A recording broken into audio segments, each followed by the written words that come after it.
Hey, this is Justin, Meat Department Manager at Fresh.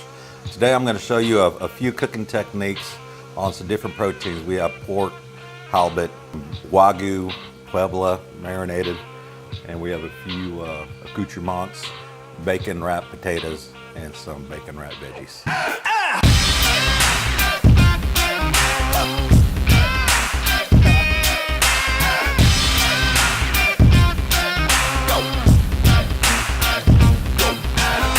So let's get started. The first thing we're going to do is we're going to go ahead and get this pork chop going. And we got some awesome, everybody loves this rub in Texas. It's the Atkins chicken and pork rub.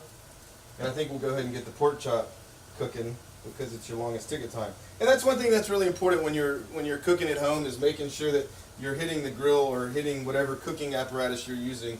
The longest ticket time or the longest cook times are the things that you want to get on the grill or in the oven first. So then your timing and all that fun stuff when it comes time to eat is ready to rock.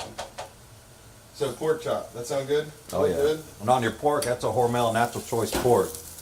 That's no preservatives, no injections. And what is that? That's all the butterfly natural. pork chop? That's a butterfly chop. You cook it as it is or stuff it and fold it back over. Alright. Now we'll just get a little more rub. A couple pointers when you're looking for really good fresh seafood, if it's fillets, not whole fish, is to look at the meat. See how it's nice and shiny? You can touch on it and it feels nice and meaty, and it doesn't look deflated. And we're going to season it up a couple different ways. We got salt and pepper on one, and then this is me and Justin's favorite blackening seasoning. A little bit more on there, yeah, good and generous. And then I think the other one, what we'll do is, why don't we just do this? Let's do a little more just salt and pepper.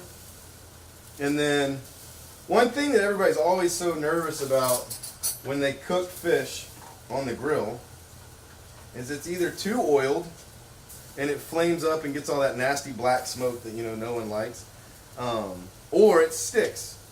So we're gonna mess with that today. One of my favorite things when I'm grilling fish or really delicate proteins on the grill is I like having chunks of herbs on the protein. So, because when you think about it, herbs are what? They're oil. That's where you get the flavor and the essence and the aromatic from. So when that chunk of herb hits the heat, it's going to explode like a little burst of moisture, and that really does. It sounds silly, but on a really, really zoomed in level, it kind of gives you little breaks, or it buys you a little room for error from the protein sticking to the grill.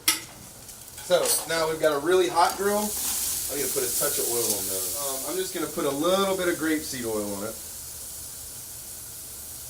And you'll probably see how much easier, and this is just a good lesson in itself, how much easier the one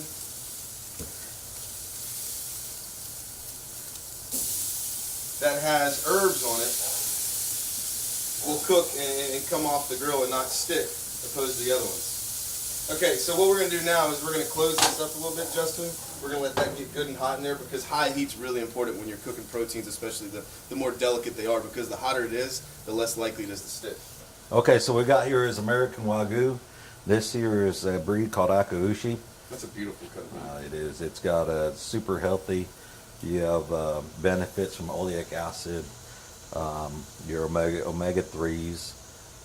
It's super rich in your monounsaturated fats, which do not clog your arteries. And super tasty. Very tasty. So what we're going to do is we're going to season it. Howard, what are your thoughts on beef? Like, when I spend this kind of money on beef, I don't want to mask the flavor, right? So like all these Texas rubs and stuff. All you need is salt and pepper. Yeah. You don't want to, like you said, mask it. Yeah, let the salt bring the flavor out. Yeah. Also, pepper, a little spice. Let your steak get room temperature. Room temperature will help it. It releases the muscles, so your muscles aren't constricted. And that's a great technique thing that he's touching on, because you can see through the camera or on the video that it's real shiny. And it seems like the meat's a little loose like that. It's not real seized up. That's part of it, is because we let that protein relax, letting it sit out like at room temp, like he was talking about. All right, let's slap it on. All right, let's go. All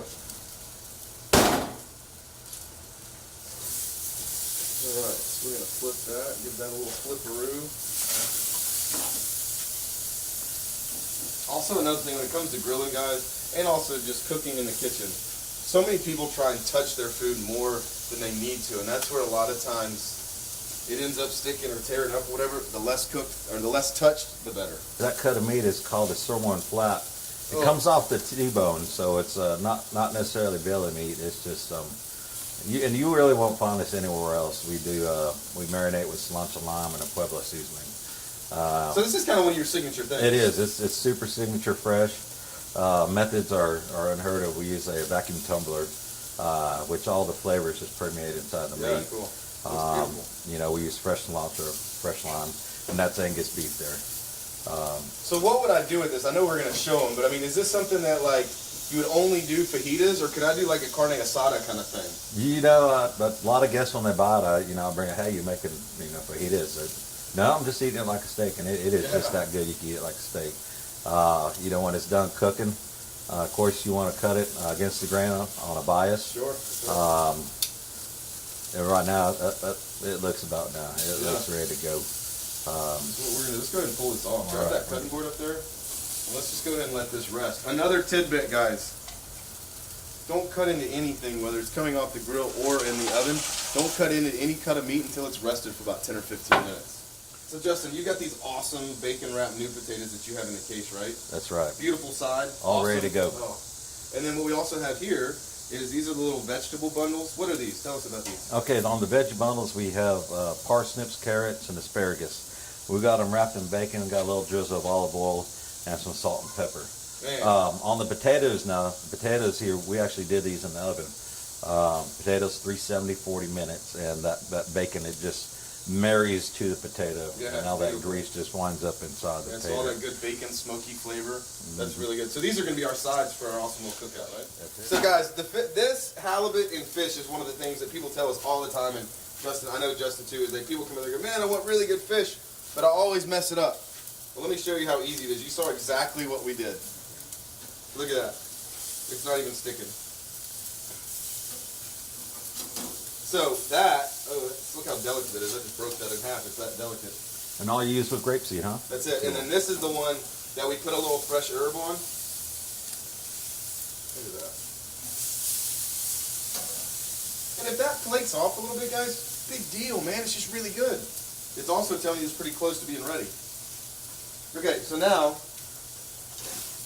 look at that. We got our beautiful ribeye. And you know what I think here, Justin? Some chimichurri on Yeah, man. Let's base this with a little chimichurri. So chimichurri, almost like a South American, Central America, like their pesto. So I'm just gonna base this a little bit. Let's go ahead and do a piece of fish too, huh? You cool with that? I'm all game, bud. All right. So now I'm gonna flip it. Oh, you see all that smoke and all that? Come in there with some more chimichurri. Yeah, get a little more on that one. Check this ribeye. This is my kind of grilling. And see, when a piece like this falls off, we just put it over here and we're gonna have to try it. Yeah, we're almost ready. And if we want, I think we can go ahead and pull this one off. And this is part of grilling too, guys, that some pieces are gonna finish before others. That's the cooking part of it. Let's let that go a little longer. There's a little bite for the cook. Thank you. Close this for a second. Yeah, let's try that, huh? And guys, this is a perfect example of Delicious. when you're cooking out or when you're cooking ever, when you're cooking different meats and stuff like that, you got to make sure and pay attention to each one of them, because if one cooks before the other, you don't want it to overcook by the time the other one's done. So you just kind of got to take it as it goes and roll with the punches. All right, let's check it out. All right, our pork chop's ready.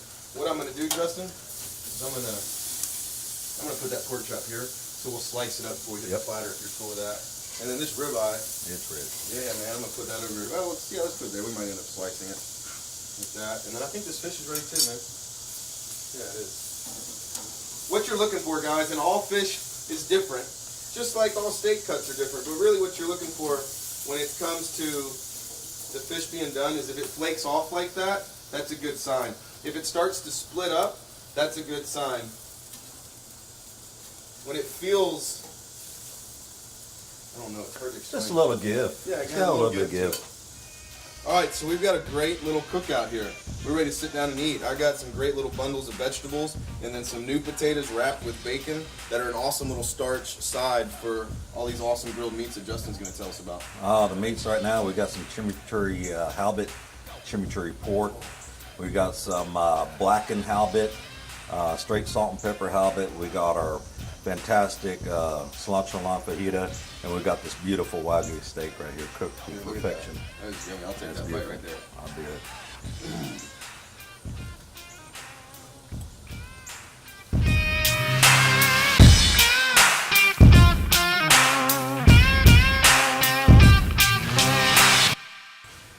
So we've got some really good fish today, and we're gonna cook it just for the halibut.